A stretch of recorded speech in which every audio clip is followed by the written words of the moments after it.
Alright, I'm on AEG DMU heading back to Athens. I'm most correct navigations. Now I'm gonna test you how the classic pneumatic doors opens. Alright, I guess we'll come to a full stop. There we go.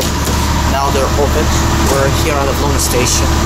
And now in a few seconds the door will close very fast. Just close your ears.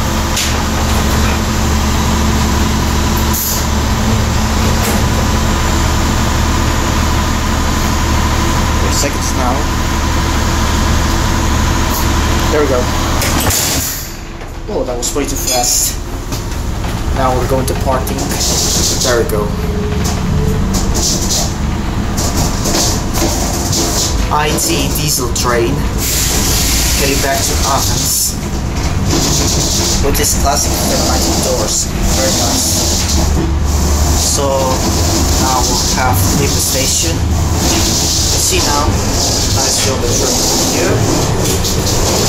The first class seats. Thank you very much for watching. That's it.